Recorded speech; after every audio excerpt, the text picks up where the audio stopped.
నమస్తే, welcome to Rao stocks. జాతీయ అంతర్జాతీయ అంశాలపై సమగ్ర విశ్లేషణ అందించడానికి సీనియర్ జర్నలిస్ట్ ఎంజీ రావు గారు మనతో ఉన్నారు. వారితో మాట్లాడదాం. నమస్తే సార్. నమస్తే సార్, ఇప్పుడు చైనా బ్రహ్మపుత్ర నదిపై ప్రపంచంలోనే అతిపెద్ద డ్యామ్ నిర్మిస్తోంది. అయితే ఈ డ్యామ్ వల్ల భారత్ మీద ప్రభావం చూపుతుంది. దీనివల్ల భూకంపాలు, వరదలు ఇవన్నీ కూడా విపరీతంగా వస్తాయి అని చెప్పేసి తెలుస్తోంది. అసలు చైనా ప్రాజెక్టు వల్ల భారత్పై ఎలాంటి ప్రభావం ఉండబోతోంది? ఎస్ అండి, ఇప్పుడు మన నార్త్కి భారతదేశానికి ఉత్తరాన చైనా, భారతదేశానికి అతిపెద్ద శత్రువు నెంబర్ 1 ఎనిమి ఎవరంటే అందరూ పాకిస్తాన్ అంటారు. పాకిస్తాన్ ఎంత మాత్రం కూడా భారతదేశానికి శత్రుదేశం, పెద్ద శత్రువు కాదు. China number 1 enemy. ఇప్పుడు చైనా భారతదేశానికి ఎగినెస్ట్గా ఒక అతిపెద్ద ప్రాజెక్టు నిర్మిస్తుంది. ఇది ప్రపంచంలోనే అతిపెద్ద ప్రాజెక్ట్. అంటే 3 గార్జెస్ ఆల్రెడీ హవాంగ్ హో రివర్ మీద కట్టిన 3 గార్జెస్ కంటే 1.5 టైమ్స్ అత్యధికం అనమాట. అంత భారీ డ్యామ్ను ఒకటి నిర్మిస్తుంది. అది భారతదేశానికి వచ్చే బ్రహ్మపుత్ర రివర్ మీద నిర్మిస్తుంది. మనకేంటంటే నార్త్ ఈస్ట్లో, ముఖ్యంగా అరుణాచల్ ప్రదేశ్కి ఉత్తరాన ఈ హిమాలయాల పర్వతన ఈస్ట్న నామ్చా బార్వా అనే ఒక గార్జ్ ఉంటుందండి. ఒక గార్జ్ అంటే భూమిలోకి చొచ్చుకుని పోయి ఉంటుంది. ఈ నామ్చా బార్వా అనే ఒక పీక్ మౌంటైన్ శిఖరమే, పర్వత శిఖరం 7,756 మీటర్లు ఎత్తు ఉంటుంది. దాని నుంచి ఈ బ్రహ్మపుత్ర, దాని రివర్ నుంచి చుట్టూరు ఇదిగో గ్రేట్ బెండ్ ఫోటోలో కనపడుతుంది. గ్రేట్ బెండ్ అంటారన్నమాట. ఆ ఒక్క వంపు తిరిగే కాడ, ఆ వంపు దగ్గర బ్రహ్మపుత్ర నది మీద చైనా నిర్మిస్తున్న డ్యామ్ పేరే మెడాంగ్ లేదా మోటో డ్యామ్ అంటారు. 32 సిరీస్ ఆఫ్ 32 డ్యామ్స్ నిర్మిస్తుంది.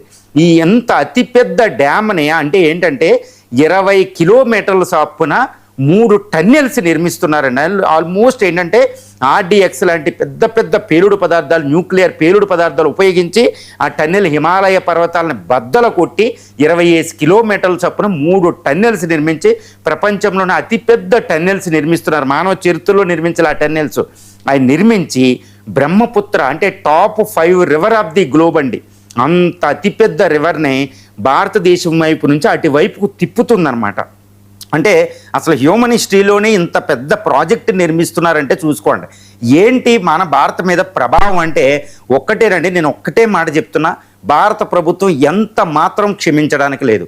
భారత ప్రభుత్వం అవసరమైతే చైనాతో యుద్ధానికి వెళ్ళాల్సిన పరిస్థితి ఉంది అంటే దాని దుష్ఫలితాలు ఎంత తీవ్రంగా ఉండబోతున్నాయో చెప్పండి. చూడండి, ఇప్పుడు ఆ చైనా ఆ డ్యామ్ బ్రహ్మపుత్ర మోటో లేదా మెడాంగ్ కంట్రీలో మెడాంగ్ డ్యామ్ నిర్మించడం వల్ల భారత్ ఏంటంటే నెంబర్ 1 1000 సంవత్సరాల భారత భవిష్యత్తును చైనా లాగేసుకుంటుంది.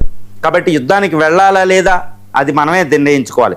1000 సంవత్సరాల భారత భవిష్యత్తును, వచ్చే 1000 సంవత్సరాల భారత భవిష్యత్తును తీసేసుకుంటుంది. ఎందుకంటే 33% భారతదేశంలో మొత్తం నదీ జలాల్లో 33.6% అంటే 1/1 కంటే ఎక్కువ బ్రహ్మపుత్ర రివర్లో వస్తుంది. అది అక్కడికి తీసేసుకుంటున్నారు వాళ్ళు. అదే అనమాట. అది బీజింగ్ వరకు గోబీ డిజర్ట్ని సస్యశ్యామలం చేసుకోవడానికి చైనా ఉపయోగించుకుంటుంది. దానికి అంత రైట్ ఏ చట్టం ప్రకారం, సహజ న్యాయ సూత్రాల ప్రకారం అది లేదు. అది మనల్ని నాశనం చేసేస్తుంది. ఆ డ్యామ్ నిర్మించడమే భారత భవిష్యత్తుని తీసేసుకోవడానికి. ఇక రెండోది ఏంటంటే ఇప్పుడే చైనా మార్నింగ్ పోస్ట్లో కూడా జియాలజిస్టులు వార్నింగ్ ఇచ్చారు. ఈవెన్ చైనా పేపర్లో కూడా అక్రాస్ ది గ్లోబ్ భౌతిక శాస్త్రవేత్తలు అంటే జియాలజిస్టులు, సైస్మాలజిస్టులు, జియోఫిజికిస్టులు కూడా వార్నింగ్ ఇస్తున్నారు. ఏంటంటే చైనా ఆ డ్యామ్ని నిర్మించడం వల్ల భారతదేశంలో భూకంపాలు, ప్రళయ భూకంపాలు రాబోతున్నాయి. నెంబర్ 1.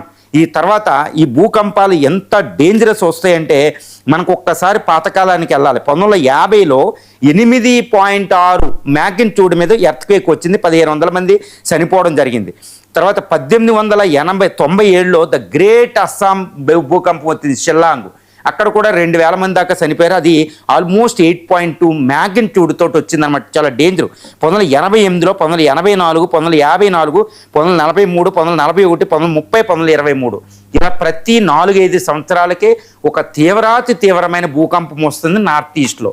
ఇక్కడ డ్యామ్ నిర్మించడం వల్ల ఈ భూపలకాలు ఫాల్ట్ లైన్ ఇంకా ఎక్కువయ్యి ఇంకా భయంకరమైన ఎర్త్క్వేక్లు ప్రతి సంవత్సరానికి ఒకేసారి వచ్చే అవకాశం ఉంది. ఎందుకంటే ఈ యొక్క డ్యామ్ రిజర్వాయర్ వెనకాల కొన్ని కోట్ల క్యూబిక్ ఫీట్స్ యొక్క రిజర్వాయర్ని అక్కడ నిర్మించబోతున్నారు.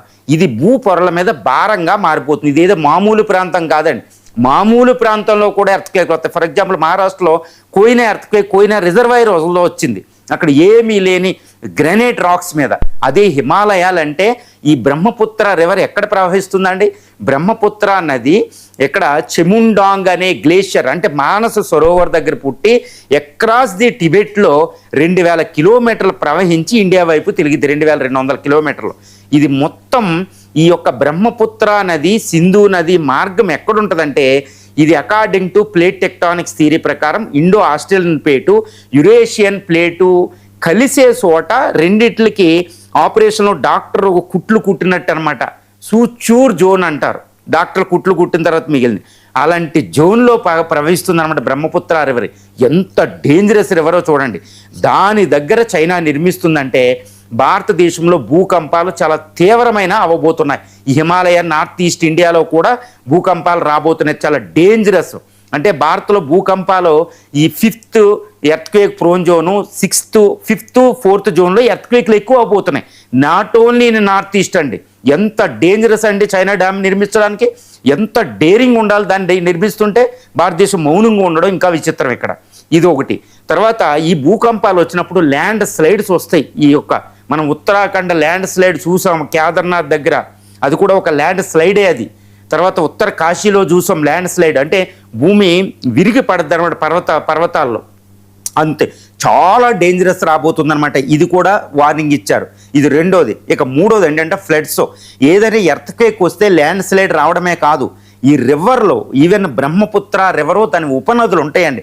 ధనశ్రీ నుంచి దిహాంగు, దిబాంగు, లోహిత్తు, కెమాంగు, మనస్సు, తర్వాత ఈ తీస్తా రివరు, తర్వాత తర్వాత అక్కడ ఉండే ఇంకా బరాక్ రివర్, ఇలాగా కొన్ని వందల ఉపనదులు ఉంటాయి. ఇవేంటంటే హిమాలయాల్లో మామూలు ప్లేన్ ఏరియా కాదు, గోదావరి కృష్ణ కాదు. ఆ హిమాలయాల్లో తమ మార్గాల్నే మార్చుకుని వచ్చేస్తాయి అవి.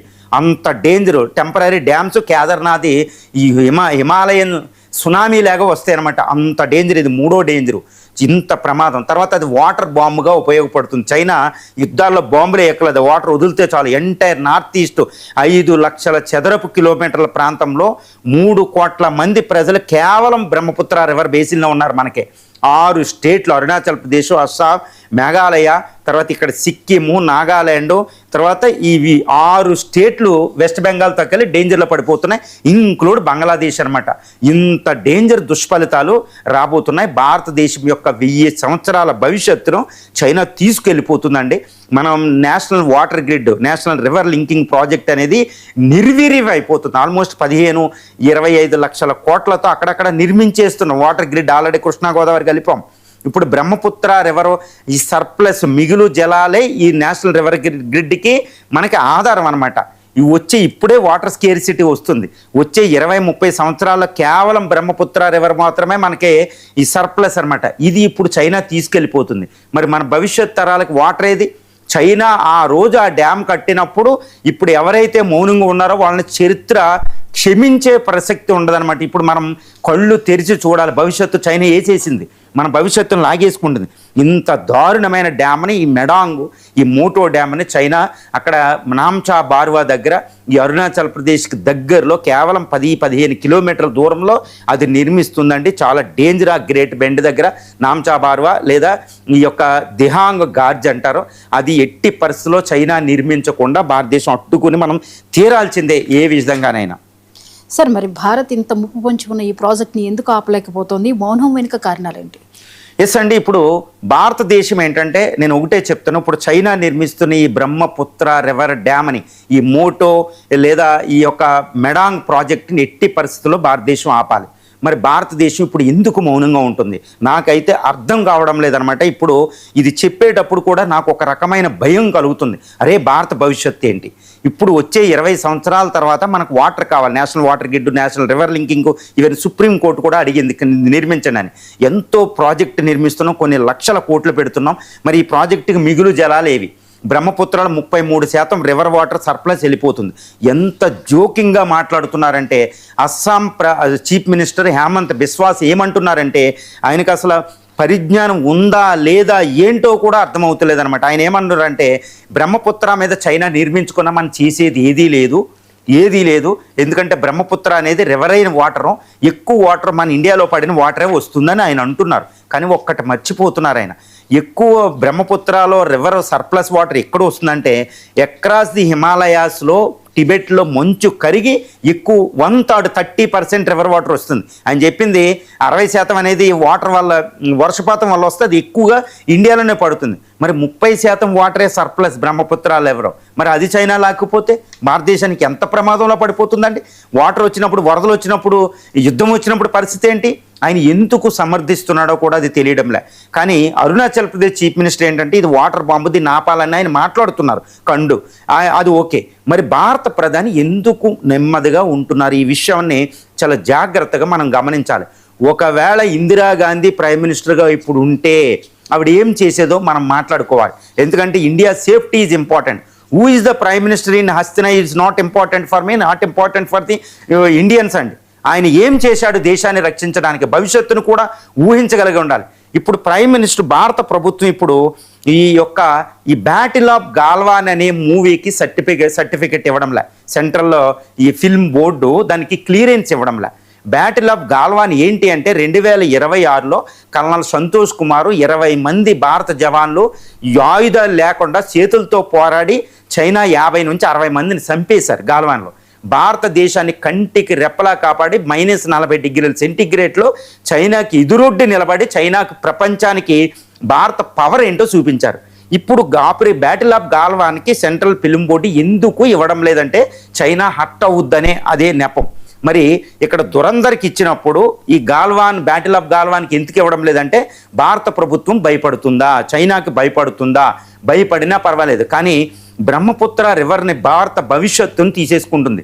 వచ్చే 1000 సంవత్సరాలు, వచ్చే మిలీనియం భారత భవిష్యత్తుని చైనా తీసేసుకుంటుంది. ప్రస్తుతం ఇప్పుడు ఏ ప్రభుత్వం అయితే ఉందో 2025లో చైనా టన్నెల్ నిర్మించడం ప్రారంభించింది. ఆయన వచ్చి శంకుస్థాపన చేసేలారు జీ జిన్పింగ్, అది చైనా ప్రధాని లీ కింగ్. మరి అప్పుడు భారత భవిష్యత్తు తరాలు క్షమించవు. నేను ఇది ఉన్నట్టు కొండ బద్దలు కొట్టినట్టు చెప్పి తీరాల్సిందే. దానికి ఉన్న నాకున్న నాలెడ్జ్ బేస్ బట్టి ఇప్పుడు ప్రస్తుతం భారత ప్రధాని నరేంద్ర మోడీ గారిని భవిష్యత్తు భారత తరాలు క్షమించవు. ఎట్టి పరిస్థితుల్లో చైనా ఈ డ్యామ్ను మనం అడ్డుకుని తీరాల్సిందే, అవసరమైతే యుద్ధానికైనా వెళ్ళాలి. ఈవెన్ మన్మోహన్ సింగ్ కూడా దీన్ని చైనాకి ప్రొటెస్ట్ చెప్పారు, ఇది నిర్మించొద్దు. అది 2012-10లో చైనా ప్రపోజ్ చేసినప్పుడు, ప్రపంచానికి తెలిసినప్పుడు అప్పుడు మన్మోహన్ సింగ్ చాలా దారుణంగా చైనాని క్రిటిసైజ్ చేయడం జరిగింది. కానీ 2025లో అది శంకుస్థాపన చేసేసింది. ఇప్పుడు ప్రధాని నరేంద్ర మోడీ గారు ఎందుకు మౌనంగా ఉన్నారు చైనా మీద? ఇదైతే నాకు అర్థం కావడంలో ఇక్కడ మౌనంగా ఉండడానికి కుదరదు. ఒకవేళ ఇందిరాగాంధీ అక్కడ ఉంటే అసలు నిజంగా టిబెట్ను ఒక దేశం కింద ప్రకటించేసి బంగ్లాదేశ్, పాకిస్తాన్ నుంచి విడదీసినట్టు టిబెట్ని చైనా నుంచి కూడా విడదీసినేమో. So I want such kind of prime minister, we want such kind of prime minister. ఇప్పుడు భారత ప్రభుత్వం మౌనంగా ఉండడానికి ఏ మాత్రం ఇష్టం లేదు. నేను చెప్పినట్టు భూకంపాలు ఎక్కువ అవబోతున్నాయి, ల్యాండ్ స్లైడ్ ఎక్కువ అవబోతున్నాయి. భారత భవిష్యత్తులో 33.6% వాటర్ను తరలించుకుపోతుంది. వాటర్ బాంబుగా వాడద్దే భారతదేశాన్ని బెదిరించబోతుంది. తర్వాత హిమాలయాల సూచూర్ జోన్ కదిలిందంటే ఈ ఎంటైర్ నార్త్ ఇండియాలో, ఉత్తర భారతదేశంలో 70 కోట్ల మందిని కూడా ప్రమాదంలో నెంటేస్తుంది. అంత డేంజరస్. భారతదేశానికి అతిపెద్ద అణ్వస్త్రాలు, 100 అణ్వస్త్రాలు భారతదేశం మీద వెయ్యడం కంటే చైనా ఈ డ్యామ్ నిర్మించడం వల్లే మనకు అతిపెద్ద డేంజర్ ఉండబోతుంది. ఇంతకంటే నేను చెప్పలేను. హిమాలయాల seismic, Himalayan earthquake proneness, flood proneness, landslide proneness, ఈ యొక్క నేషనల్ వాటర్ గ్రిడ్, భారత వ్యవసాయ రంగం, వచ్చే మ్యానుఫ్యాక్చరింగ్ సెక్టారు, వాటర్ సప్లై, ఈ క్లైమేట్ చేంజ్, ఈ పాయింట్, ఇది నార్త్ ఈస్ట్లో 58% భారత అడవులు ఉన్నది కేవలం నార్త్ ఈస్ట్లో. భారత అడవుల్లో 54%, 58% అడవులు కేవలం నార్త్ ఈస్ట్లో ఉన్నాయి. ద బ్యూటిఫుల్ హాట్స్పాట్ అనమాట. మరి అది ఫ్లడ్లో మునిగిపోబోతుంది. కాబట్టి భారత ప్రభుత్వం అవసరమైతే యుద్ధానికి వెళ్ళాల్సిన పరిస్థితి ఇక్కడ ఉంది. మరి యుద్ధానికి ప్రిపేర్ అవ్వడం కాదు. చైనా మనల్ని అటాక్ చేయదు, ఆల్రెడీ అది అటాక్ చేసేసింది. చైనా భారత మీద యుద్ధం ప్రకటించేసింది. 1000 సంవత్సరాల యుద్ధంలో అది గెలవబోతుంది. కాబట్టి ఇక్కడ మౌనం కుదరదు. తప్పనిసరిగా భారత ప్రభుత్వం దాన్ని అబ్జెక్ట్ చేసి ఎట్టి పరిస్థితుల్లో ఆ ప్రాజెక్ట్ మనం ఆపి తీరాల్సిందే. సార్, మరి భారతదేశ 1000 ఏళ్ల భవిష్యత్తుని లాగేసుకుంటున్న ఈ ప్రాజెక్ట్ను ఆపడానికి భారత్ ఏం చేయాలి? ఎస్ అండి, ఇప్పుడు భారత ప్రభుత్వం ఏం చేయగలదు, ఏ విధంగా ఆపగలగదు అంటే ఇప్పటికే చైనా ఎకానమీ 5.5 రెట్లు ఎక్కువ, ఆల్మోస్ట్ $20 ట్రిలియన్, మనం $4.5 ట్రిలియన్. ఆర్మీ, నేవీ వీటిల్లో అది బలంగా ఉంది. చైనా బలంగా ఉంది, కానీ ఇండియా మీద మాత్రం గెలవలే. అంటే ఏంటి, యుద్ధానికి వెళ్ళాల్సిన పరిస్థితి అయితే ఇక్కడ ఉంది. ఫస్ట్ ఏంటంటే ఇండియా యుద్ధానికి సిద్ధమయ్యే చైనా డ్యామ్ను మాత్రం వ్యతిరేకించడం మొదలు పెట్టాలి. నెంబర్ 1 అంటే యుద్ధానికి చైనాతో యుద్ధం చేయడానికి మనం గ్యారంటీగా సిద్ధంగా ఉన్నాం. అన్ని రకాల న్యూక్లియర్ ట్రైడ్ నుంచి, న్యూక్లియర్ సబ్మెరైన్ నుంచి, ఎయిర్ ఫోర్స్ నుంచి, నేవీ, ఆర్మీ, ఈ ఆపరేషన్ ప్రహార, డ్రోన్ ఫోర్స్ అన్నీ సిద్ధంగా పెట్టుకున్నాం. కాబట్టి ఇప్పుడు చైనా డ్యామ్ను మనం ఆపి తీరాల్సిందే. నెంబర్ 1 ఏంటంటే ఈ స్ట్రాంగ్ అబ్జెక్షన్ భారతదేశం, భారత ప్రైమ్ మినిస్టర్ లెవెల్లో ఒక స్ట్రాంగ్ అబ్జెక్షన్ చైనాకి పంపాలి. మీరు ఎట్టి పరిస్థితుల్లో బ్రహ్మపుత్ర రివర్ మీద ఈ డ్యామ్ను ఆపండి, లేకపోతే it's an act of war కింద మేము ట్రీట్ చేస్తాం అని భారత ప్రధాని స్వయంగా ప్రకటించాలి. విదేశాంగ శాఖ మంత్రి కాదు, విదేశాంగ శాఖ కార్యదర్శి కాదు, రాయబారులు కాదు, భారత ప్రధాని అటు పాకిస్తాన్ నుంచి టెర్రరిజం ఒక్క బుల్లెట్ వచ్చినా ఎన్ యాక్ట్ ఆఫ్ వార్ కింద నేను డిక్లేర్ చేస్తానంటూ మోడీ గారు ప్రకటించినట్టే ఇదే భారత ప్రధాని మోడీ గారు డైరెక్ట్గా చెప్పాలి చైనాకి. I repeat it. ఏంటంటే చైనా ఈ డ్యామ్ నిర్మిస్తే ఎన్ యాక్ట్ ఆఫ్ వార్ అని దీన్ని ఆపండి అని ప్రకటించాలి. అది చాలా చాలా అర్జెంట్ అది. ఎందుకంటే ఇంటర్నేషనల్ రివర్ మీద పూర్తి అథారిటీ లోవర్ రైపేరియన్ నేషన్స్కి ఉంటుంది అకార్డింగ్ టు ఇంటర్నేషనల్ లా. కాబట్టి ఇప్పుడు మేము పీస్ఫుల్గా మీకు ఎటువంటి ఇబ్బంది కలిగించలేదు కాబట్టి మీరు ఆపాల్సిందని యాక్ట్ ఆఫ్ వార్ కింద ప్రకటించాలి భారత ప్రధాని నరేంద్ర మోడీ గారు. నెంబర్ 2 ఏంటంటే యునైటెడ్ నేషన్స్ ఆర్గనైజేషన్, ఐక్యరాజ్య సమితి భద్రతా సమితిలో ఈ విషయాన్ని భారత ప్రభుత్వం తీసుకురావాలి, ఇంటర్నేషనలైజ్ చేయాలి. ఇక 3వది ఏంటంటే భారతదేశం, బంగ్లాదేశ్, లోపర్ రైపేరియన్ బంగ్లాదేశ్, ఈ యొక్క భూటాన్, నేపాల్తో కలిసి భారత ప్రభుత్వం దీన్ని తీవ్రంగా వ్యతిరేకించాలి. ఇది 3 ఇంపార్టెంట్ అనమాట. ఇక 4వది ఏంటంటే టిబెట్. ఇక చివరి అస్త్రం భారతదేశం చేతిలో ఒకటి ఉందండి, ఇది తిరుగులేని అస్త్రం. నాకు తెలిసినంతవరకు ఇందిరాగాంధీ బతుకుంటే అదే చేసినేమో, నిజంగా చెప్తున్నా అదే చేసినేమో. చరిత్రలో the best of the best prime మినిస్టర్గా నేను చూస్తాను. ఎందుకంటే పాకిస్తాన్ నుంచి బంగ్లాదేశ్ని విడదీసిన విధానాన్ని బట్టి చెప్తున్నాను నేను, అంతే చరిత్రను బట్టి చెప్తున్నా. అదేంటంటే ఇప్పుడు టిబెట్ చైనాలో 1/3 భాగం ఉంటుంది. Tibet almost 40%. ఈ టిబెట్ని భారత ప్రభుత్వం 1954లో చైనాలో ఒక భాగంగా అంగీకరించాం. ఇప్పుడు 2025-26లో మనం ఏం చేయాలంటే ఇప్పుడు ప్రస్తుతం చైనా డ్యామ్ నిర్మిస్తుంది. ఎందుకంటే ఎంటైర్ ఈ యొక్క బ్రహ్మపుత్ర రివర్, బ్రహ్మపుత్ర ఉపనదులు, ఒక 20 ఉపనదుల మీద అది నిర్మిస్తుంది. ఇవన్నీ టిబెట్ నుంచి ప్రవహిస్తాయి. టిబెట్ చైనాలో భాగం కాకపోతే ఆ డ్యామ్ అది నిర్మించలేదు. ఈవెన్ ఈ మెడాంగ్ కంట్రీ కూడా ఇక్కడే ఉంటుంది టిబెట్కి తూర్పున. కాబట్టి టిబెట్ని 1954 మనం పంచశీల ఒప్పందం నుంచి బయటకు వచ్చేయాలి. పంచశీల ఒప్పందం 1954 ఒప్పందం నుంచి, ఇండియా చైనా ఒప్పందం నుంచి బయటకు వచ్చేసి టిబెట్లో స్వతంత్రోద్యమానికి మనం మద్దతు ఇవ్వాలి. దళాయిలామా ఇక్కడే ఉన్నాడు, ఎగ్జైల్ క్యాపిటల్ ధర్మశాలలో ఉన్నారు. టిబెటన్ ఎక్కువ పీపుల్ భారతదేశంలో ఉన్నారు, వాళ్ళంతా మన కంట్రోల్లో ఉన్నారు. కాబట్టి ఈ టిబెట్ భారత చైనాలో అంతర్భాగం కాదు అని భారత ప్రభుత్వం ప్రకటించగలిగితే చైనా మీద యుద్ధం చేసినట్టే, చైనా ఏమీ చేయడానికి ఉండదు. టిబెట్ని భారత ప్రభుత్వం ఒప్పుకోకపోతే టిబెట్ని చైనా దాచుకోవడం, దాన్ని అదుపులో పెట్టుకోవడం అసంభవం కూడా. ఎందుకంటే Tibet is mostly related to India, దాన్ని కాపాడుకోవడం చైనా తరం కాదు. ఇది భారత చేతిలో ఉన్న అతిపెద్ద బ్రహ్మాస్త్రం. మరి ఇది ఎందుకు చెయ్యకూడదు? ఎందుకంటే టిబెట్ బ్రహ్మపుత్ర అంత డేంజర్. బ్రహ్మపుత్ర రివర్ని నిర్మించి 1000 సంవత్సరాల భారత భవిష్యత్తును తీసుకుని భారత సర్వనాశనాన్ని కోరుకుంటున్న చైనాలో టిబెట్ని మనం ఎందుకు అంగీకరించాలి? 1954 ఈ యొక్క టిబెట్ పంచశీల సూత్రం నుంచి, ఒప్పందం నుంచి భారత ప్రభుత్వం బయటికి రావాలి. ఇందిరా ఉంటే ఇది గ్యారంటీ చేసి ఉండిన అనేది నా అభిప్రాయం. ఇప్పుడు భారత ప్రధాని, భారత ప్రభుత్వం ఇది చెయ్యకపోతే భవిష్యత్తు భారత ప్రజలు ప్రస్తుత ప్రధానిని, అంటే ఈ బ్రహ్మపుత్ర డ్యామ్ నిర్మించడానికి శిలాఫలకం చైనా శంకుస్థాపన చేసినప్పుడు ఉన్న భారత ప్రభుత్వం భారత ప్రధానిని భవిష్యత్తు నిందిస్తుంది. ఇప్పుడు ప్రస్తుత బీజేపీ మోడీ గారు ఒకటే అంటారు, 1954లో చైనాతో ఒప్పందం, కాశ్మీర్ విషయంలో నెహ్రూ చేసిన తప్పు అంటారు. ఇలా భవిష్యత్తు తరం మోడీని నిందించకుండా ఉండాలి అంటే ఈ బ్రహ్మపుత్ర రివర్ మీద చైనా డ్యామ్ను ఆపడానికి మనం ఎంతవరకైనా వెళ్ళగలగాలి. అంత శక్తి సామర్థ్యాలు భారతదేశానికి ఉన్నాయి. న్యూక్లియర్ ట్రైడ్ ఉంది, ఈ మలక్కా డైలమా ఉంది. చైనా మన మీద గెలవడం అనేది అసంభవం. ఇప్పుడు యుద్ధానికి చైనా రాదు. మనం స్ట్రాంగ్ అబ్జెక్షన్, యుద్ధానికి మేము రెడీ అంటే గాల్వాన్ వ్యాలీలో వెనక్కి వెళ్ళింది. కాబట్టి 2019 మనకి ఒక ఎగ్జాంపుల్ అనమాట. అది రాదు. పాకిస్తాన్ మీద మన యుద్ధానికి వెళ్ళినా పరోక్షంగా ఉంటుంది, ఎప్పుడూ రాదు. కాబట్టి అది చైనా వీక్నెస్. ఇప్పుడు మనం క్వాడ్లో ఉన్నాం, ఇంటర్నేషనల్గా చాలా స్ట్రాంగ్గా ఉన్నాం. అమెరికా, వెస్టర్న్ కంట్రీస్ మనకి సపోర్ట్, ఇటు Philippines, Vietnam, Indonesia, Japan, quad అంతా మన వైపు ఉంది. కాబట్టి చైనా భారత్ మీద యుద్ధం ప్రకటించలేదు. కాబట్టి this is the time to stop the China. ఈ డ్యామ్ నిర్మించడానికి మనం ఆపి తీరాల్సిందే. మోడీ ప్రభుత్వం దీన్ని ఇంటర్నేషనల్ చేయాలి. It's an act of war అని చైనాతో బిగ్గెస్ట్గా ఎందుకు వార్నింగ్ ఇవ్వాలి. బ్యాటిల్ ఆఫ్ గాల్వానీ వ్యాలీ సినిమాని కూడా దురందర్లాగా పూర్తిగా సర్టిఫికెట్ ఇవ్వాలని నేను కోరుకుంటున్నాను. సార్, బంగ్లాదేశ్ నుంచి పారిపోయి వచ్చిన షేక్ హసీనా మళ్ళీ ఢాకా